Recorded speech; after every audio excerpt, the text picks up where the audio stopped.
何鴻燊一生人同賭場打交道，見盡無數賭徒同悲歡離合。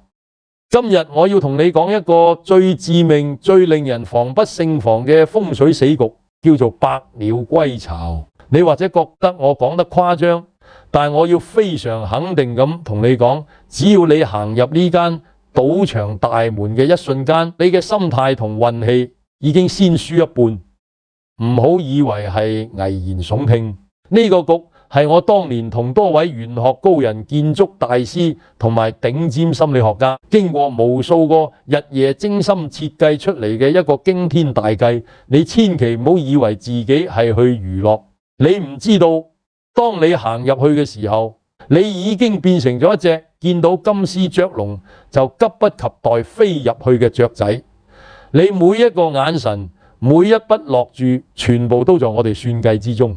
如果你中意了解呢啲賭場背後鮮為人知嘅秘密，請你而家就訂閱我嘅頻道，再撳埋個鐘仔，和確保以後每一期深度揭露都可以第一時間睇到。同時我想請你而家就喺下面留言區寫低，你平時去賭場玩嘅時候，曾經試過一坐低就莫名其妙開始輸錢，越輸越覺得唔忿氣，最後搞到一鋪清袋。只要你有過呢種經歷，你今日就一定要打醒12分精神，因為我會同你徹底拆解呢個百鳥歸巢局點樣將你一步步推向深淵。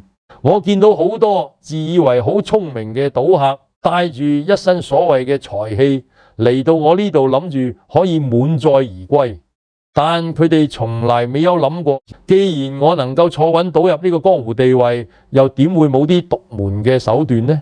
百鳥歸巢呢個風水局表面睇好似純屬玄學，實際上佢係將建築美學、環境心理學、傳統風水學說同現代概率數學完美融合埋一齊嘅超級陷阱。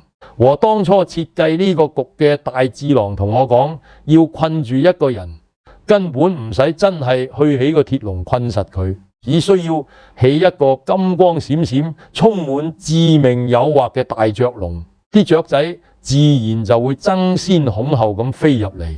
呢個就係百鳥歸巢第一重最深刻嘅道理。各位街坊朋友，你試諗下，一隻雀仔喺野外捱風抵雨，日日要自己揾食，然佢見到前面有一個用黃金砌成嘅大雀籠，入面有食有水，暖粒粒，好舒服，佢會覺得呢個係天堂，佢會好開心，毫無防備咁飛入去。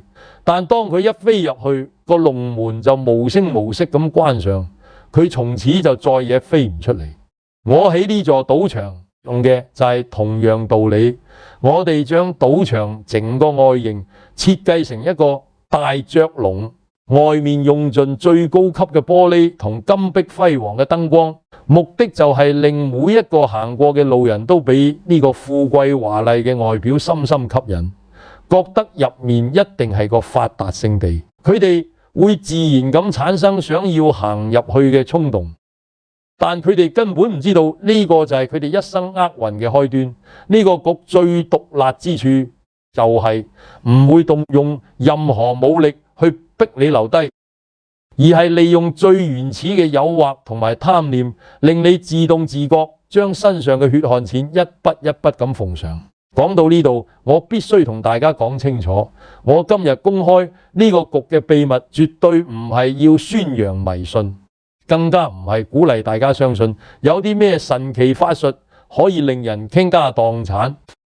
我何鴻燊由細到大做生意，我深信呢個世界上一切嘅得失結果，全部都建基於數學定律同概率統計。咁點解我要大費周章加入風水局呢？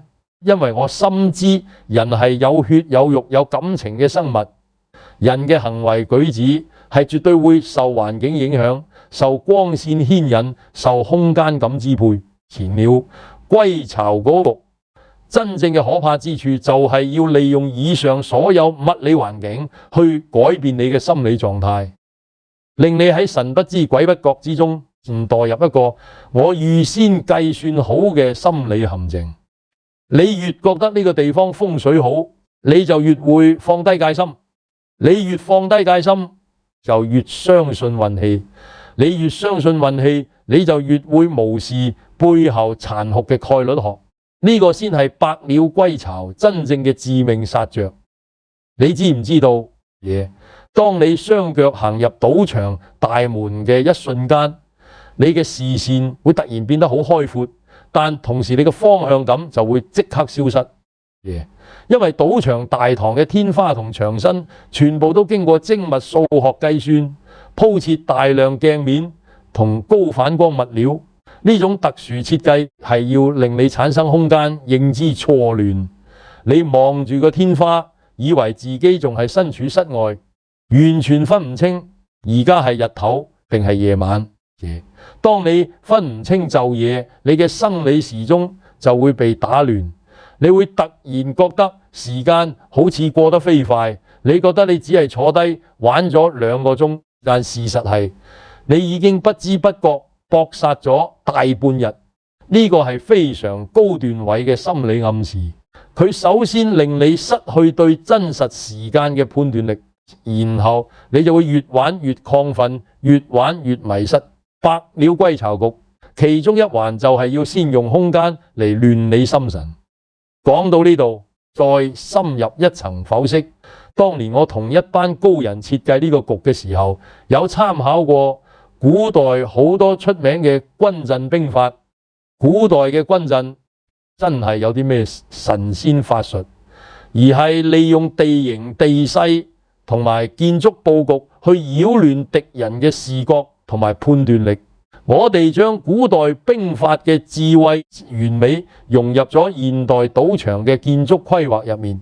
你望下賭場內部嘅通道，點解會咁迂迴曲折，行極都好似行唔完？和你望下賭場入面嘅樓梯同扶手電梯，點解會係呢種錯落有致嘅排列方式？通通都係大有文章。我哋嘅佈局和係要令每一個入嚟嘅賭客都會不由自主咁將腳步移向賭台嘅方向，而唔係移向出口。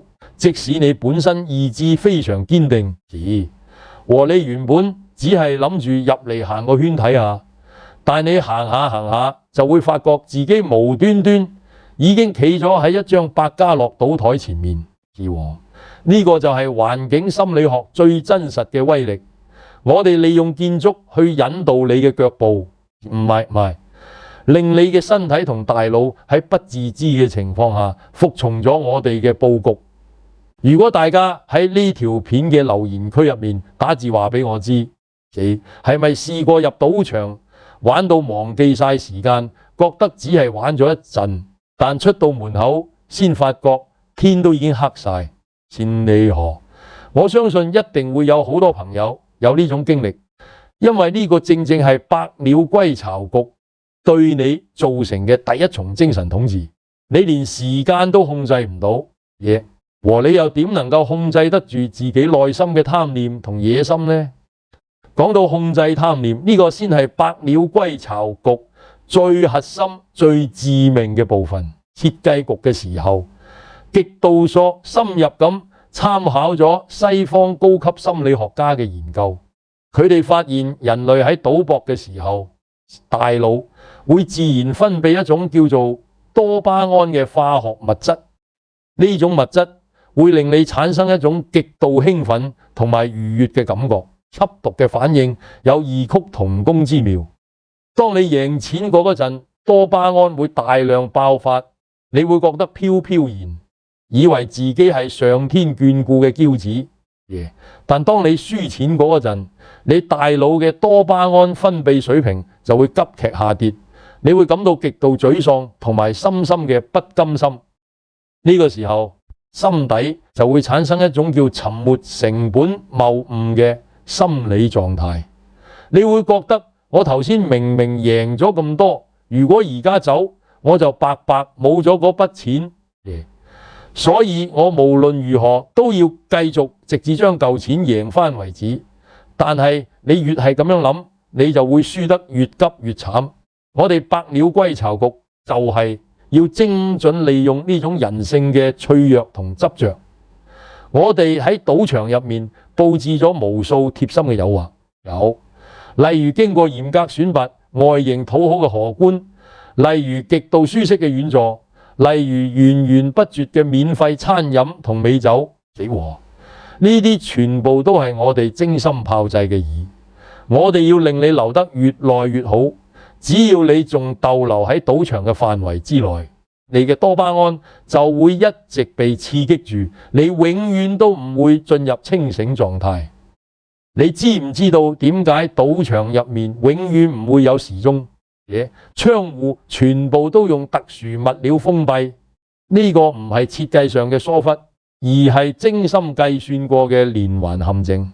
直學和我哋要將你同外界嘅真實時間完全隔離，令你活喺一個只有賭博同埋幻覺嘅封閉世界入面。當你不自覺咁迷失喺呢個虛幻世界裏面，你就會一步一步咁踩向萬劫不復嘅深淵。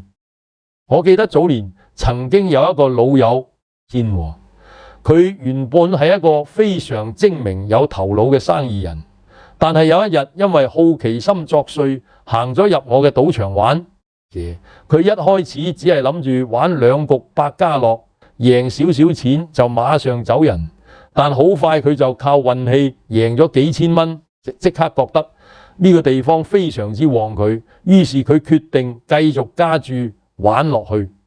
接下嚟幾個鐘頭，佢嘅賬戶贏完又輸，輸完又贏，佢成個人嘅情緒就似坐過山車咁上上落落。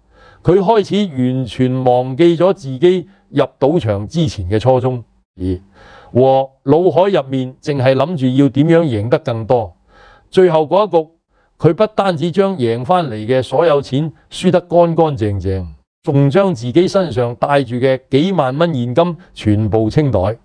佢離開賭場嗰陣，得對眼布滿紅筋，面上流露出一種極其懊悔無助嘅神情。佢苦住口面同我講，佢覺得好似俾人落咗降頭一樣，完全控制唔到自己嘅雙手同理智。我同佢坦白講，呢個並唔係咩降頭法術，而係你自己內心嘅貪念同我哋精心設計嘅百鳥歸巢局共同發揮作用嘅必然結果。呢個局靠邪術去控制你，而係靠環境同心理學去激發你內心深處嘅貪念，然後好似放大鏡咁，將你嘅貪念無限放大，直至你徹底失去理智為止。你一旦失去理智，就會犯下最致命嘅錯誤，你嘅財富就會好似百鳥歸巢咁，全部乖乖咁飛返我哋賭場嘅庫房入面。呢個就係百鳥歸巢真正要達成嘅商業意義。佢唔係武力搶奪你嘅錢，而係令你心甘情願係咁意咁將錢奉上。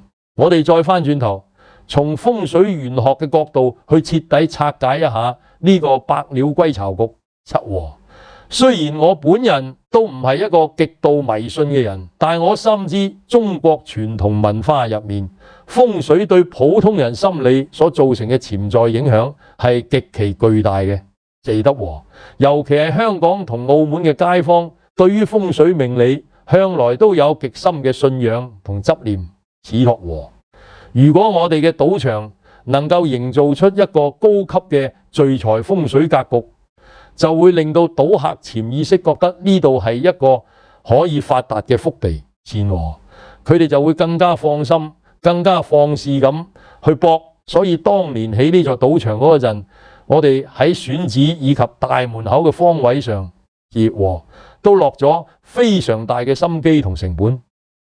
大家平時有冇留意到賭場嘅大門口係專門對住邊一個方向？呢個並唔係求其揀嘅，係經過高人指點，要吸納四面八方嘅財氣入嚟。而賭場門口本身嘅外形亦都係一個局中局，將大門口設計成一個好似猛獸張開大口嘅形狀。風水學上呢個叫做吸血谷。你唔好覺得恐怖，真係有啲咩妖魔鬼怪，而係透過建築嘅暗示去提醒你，只要踏入呢個門口和你嘅財運就會俾呢個巨口無聲無息咁吞噬。但係絕大部分賭客佢哋根本唔會去留意呢啲細微嘅設計細節，佢哋淨係見到門口金碧輝煌就急不及待咁衝入去。佢哋一衝入去，佢哋嘅氣場同財氣就會喺吸血局嘅磁場合力之下消散嘅。再講到賭場內部賭台嘅擺放，亦都係極其講究嘅。我哋將賭台劃分成唔同嘅風水區域，和每個區域都有佢特定嘅玄學意義。例如某一個區域係專門用嚟困住賭客嘅財氣，另一個區域就係專門擾亂賭客嘅心神。賭客坐喺唔同嘅方位，佢哋嘅輸贏概率其實會潛移默化咁受到呢個風水佈局所影響。呢個並唔係神奇法術調和，而係用環境暗示去影響賭客嘅潛意識。當賭客坐喺一個風水唔好嘅位置，佢潛意識就會覺得渾身唔自在，隨之而嚟嘅係情緒變得急躁。一個人一旦急躁，就會亂咁落注，最後就一定會輸錢。呢個就係風水局喺現代商業上嘅高級應用，佢係一種心理學同環境學嘅結晶，絕對唔係啲咩怪力亂神。講到這裡遲嘅，我諗好多朋友都會有一個最想問嘅問題，就係如果我哋洞悉咗呢個百鳥歸巢局嘅原理，係咪就可以破解佢錢，然後大搖大擺咁喺賭場入面贏大錢呢？我作為一個喺呢個行業打滾大半世人嘅過來人，要同你哋講句最真實嘅說話，和呢個世界上冇人可以真正破解呢個局，因為呢個局最核心、最堅不可摧嘅部分，並唔係建築或者風水，係無可爭辯嘅數學。無論你點樣嘗試破解環境、破解磁場，你始終都破解唔到最根本嘅概率定律。賭場入面每一種遊戲，佢嘅勝率都係經過嚴謹計算嘅。莊家永遠都擁有一個無可撼動嘅數據優勢。你玩百家樂，你嘅勝率大約係49%，而莊家嘅勝率就係51%。呢個僅僅2%嘅差距，就係我哋賭場穩定嘅利潤來源。你或者會覺得2%唔係好多啫，我只要手風順啲就贏到啦。但你要明白，和賭場係一個長期運作嘅龐大商業機器，每日有成千上萬個賭客，每一個人都係喺度貢獻緊呢個2%嘅概率。1000局理論上就要輸20局。當你真正玩到1000局嘅時候，你已經輸咗一筆非常巨大嘅錢。所以無論你點樣調整你嘅風水，點樣改變你嘅座位方位，點樣運用你嘅心理技巧，始終都改變唔到呢個鐵一般嘅數學定律，百鳥歸巢。呢個局真正嘅功能並唔係要改變概率，而係要無限增加你遊玩嘅局數。佢用風水、用心理、用環境引誘你，令你逗留喺賭場入面越耐越好。你留得越耐，隻就越多；你玩得越多，就越接近數學定律上嘅必輸結局。呢個先係百鳥歸巢最殺食嘅地方。錢和佢係一個用心理學同環境學去加速你走向數學必輸結局嘅超級催化劑。每當見到有朋友沉迷賭博，心入面都會覺得好難受。好多朋友經常問我：何生，你既然知道百鳥歸巢局咁犀利，點解你唔阻止啲人嚟賭呢？我同你哋講，我係一個生意人，開賭場係我嘅生意，但係我亦都係一個有血有肉、見盡人生百態嘅過嚟人。我知道賭博係一件壞事，佢會令人傾家蕩產，令人妻離子散。所以我今日先至會同你哋公開呢個埋藏咗幾十年嘅秘密。神啊，我並唔係要你去對抗呢個局，而係想你真正明白呢個世界上係冇免費午餐嘅。你絕對唔可以妄想通過運氣去發達。千何，如果你明白咗百鳥歸巢嘅道理，你下次經過賭場嘅時候，就要帶住一個絕對清醒嘅頭腦。你要時刻謹記，你每一次落注向住雀籠入面行多一步，你越行越深，就越難出返嚟。所以我千叮萬囑各位，如果你真係要玩，一定要設定一個極其嚴格嘅止蝕位，同埋一個極其嚴格嘅止賺位。你贏咗就要識得收手，千祈唔好貪心。你輸咗要即刻離場，千祈唔好贅數。呢個係唯一可以令你喺百鳥歸巢局入面盡量保存自己嘅方法。但就算你做到咁嚴格，都只係將損失減輕，而絕對唔係穩贏。因為喺賭場呢個世界，長賭必輸呢4個字係一個永垂不朽嘅真理。百鳥歸巢局只係一個加速你輸錢嘅催化劑，佢並唔係令你輸錢嘅根本元兇。你輸錢嘅根本原因，因為你正喺度對抗緊一個數學上注定你要輸嘅遊戲。我再同大家講一個更為深層嘅心理陷阱。我哋嘅百鳥歸巢局其實係分階段嚟運作嘅。第一階，你嚟到賭場會發覺好好玩，你會輕易贏少少錢。呢個係我哋故意放長線釣大魚，剩你嘅第一啖甜頭。我要讓你覺得呢度係一個可以贏到錢嘅寶地，然後你就會開始慢慢沉迷，開始加大你嘅注碼，錢得喎。當你加注之後，你嘅運氣可能冇之前咁好，你會開始輸錢。當你輸錢嗰陣，你就會好想追翻之前失去嘅一切。呢個時候就已經跌入咗百鳥歸巢局嘅第2階段，你就好似一隻雀仔已經飛入咗個籠入面，黐呢。但係你仲以為自己隨時可以飛得出去，你越係心急想追翻，就會輸得越多。當你輸到某個程度嘅時候，嘅理智就會完全崩潰。你會開始考慮借貴利，你會開始偷呃拐騙，你會為咗贏翻而犧牲一切。呢個就係百鳥歸巢局最恐怖嘅第3階段。去到呢個階段，你已經唔係一隻雀仔，你已經變成一隻失去理性嘅野獸，和你嘅人生已經徹底走向毀滅。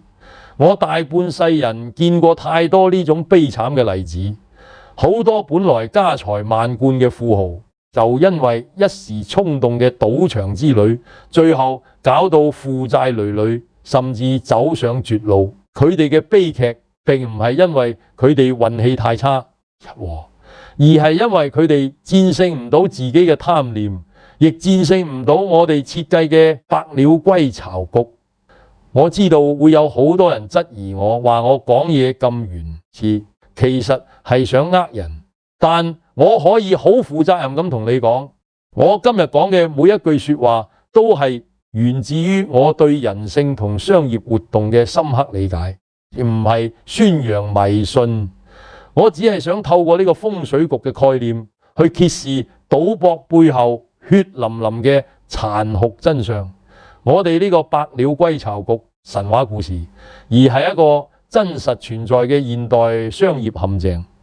佢結合咗環境心理學、建築美學同埋概率統計學。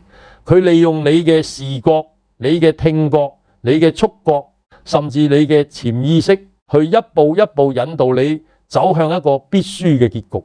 如此，如果你覺得我講嘅內容太深奧，你下次路過呢座賭場嘅時候，可以企喺對面街望一望佢嘅整體外形，你會發覺佢真係好似一個巨大嘅金色雀籠，將你嘅希望、你嘅夢想、你嘅血汗錢全部都困喺入面。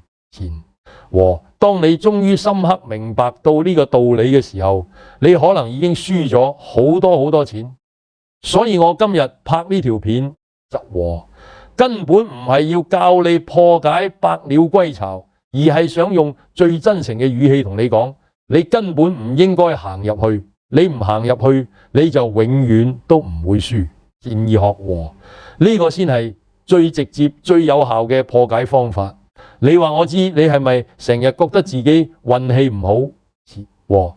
你係咪覺得成日自己贏錢嘅時間好短，輸錢嘅時間好長？如果你有呢種感覺，今晚我就要將佢徹底拆開俾你睇。和我哋賭場入面嘅燈光係一種偏暖色調嘅光線，呢種光線會令你產生一種好放鬆、好舒服嘅感覺。當你覺得舒服放鬆嘅時候，你嘅戒心就會自然降低。你戒心一降低，就更容易被內心嘅貪念支配。心理學和你再望下賭場入面嘅地毯，佢嘅顏色係非常複雜，圖樣係令人眼花繚亂嘅。呢種地毯並唔係為咗好睇嘅，而係要令你產生一種輕微嘅視覺疲勞。當你視覺疲勞嗰陣，你嘅判斷力就會下降，你就會更依賴直覺去落注，而直覺往往係最不可靠嘅。你知唔知道我哋賭場入面嘅荷官，佢哋所有嘅動作都係經過極度嚴苛嘅訓練，動作極度流暢快速。呢種流暢快速嘅動作會令你產生一種錯覺，覺得呢個遊戲係絕對公平嘅，係真係可以贏錢嘅。但事實係，佢哋動作越快，你大腦就越難實時計算勝率，你就越容易屈服於原始本能。以上呢啲看似毫無關聯嘅細節，全部都係百鳥歸巢局最完美嘅呈現。有啲朋友會問，呢個局係咪淨係對嗰啲冇見過世面嘅單純仔有效呢？我可以好肯定咁同你講，呢個局對任何人都有效，因為佢針對嘅係人性，而唔係智商。你幾聰明都好，你幾有學識都好，只要你係一個人，你就一定會有貪念，你就一定會有衝動嘅嗰一刻。百鳥歸巢局就係要利用你嘅衝動時刻去擊敗你嘅理性思維。我見過好多大學教授，好多高級知識分子，佢哋嚟到賭場一樣會輸到急眼。點解呢？因為佢哋以為自己好聰明，以為自己可以破解數學同風水，結果佢哋反而係墮入最深嗰批受害者。佢哋以為自己可以算盡天機，但其實連自己嘅心魔都控制唔住。所以我要同你講，面對呢個百鳥歸巢局，一可以自保嘅方法就係遠離。你千祈唔好以為自己係例外，你千祈唔好以為自己可以戰勝莊家。只要坐低喺賭台前面，你就已經係一個獵物，你已經係一隻準備飛入雀籠嘅雀仔。你越早明白呢個道理，你就越早可以保護到你自己嘅財富同家庭。我諗起以前有一個生意拍檔，佢極度迷信風水，每次去賭場之前都會先睇好吉日，帶住一大堆護身符。佢以為咁樣就可以避開煞氣，贏錢而回。但結果佢每次去都係輸到乾乾淨淨。有一次佢輸得非常慘，跑嚟問我，佢話：何生，我風水又睇過，時辰又揀過，護身符又帶夠，點解我次次都輸得咁徹底？我同佢講：你嘅風水局只停留喺表面，你帶住護身符，以為自己可以避過百鳥歸巢，但你內心裝滿住貪念，你內心極度渴望贏錢，你內心亦都充滿住恐懼，害怕自己會輸。呢啲負面嘅情緒就係百鳥歸巢最中意食嘅養料。你越驚輸，你就越會輸；你越想贏，你就更加會輸。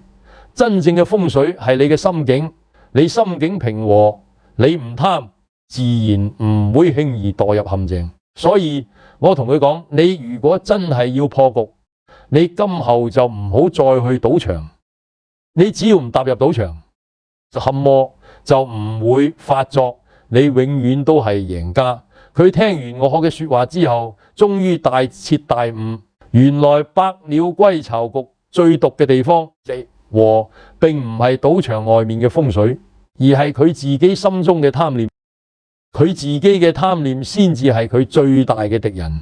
後來佢真係戒咗賭，將精力重新放喺生意上面，佢嘅事業反而越做越順。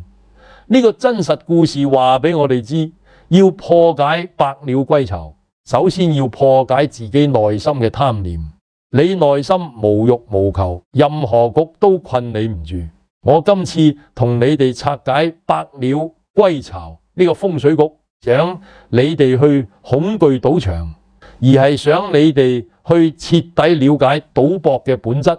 賭博係一種極度可怕嘅行為，佢會令人失去理智、言和，令人失去尊嚴，令人失去一切幸福。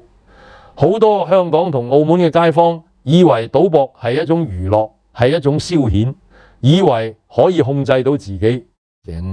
但當佢哋踏入賭場門口嗰一刻，就已經俾百鳥歸巢局無聲吞噬咗。佢哋嘅意志力會喺呢個局嘅影響之下，一步步瓦解崩塌。我見過無數個原本幸福美滿嘅家庭，就因為其中一個成員沉迷賭博，搞到成個家庭支離破碎。細路仔冇錢交學費，老婆要出去做苦工養家，老人家要捱窮捱苦。呢啲全部係賭博造成嘅人間悲劇。我何鴻燊雖然係一個開賭場嘅人，但係我亦都係一個有血有肉嘅正常人。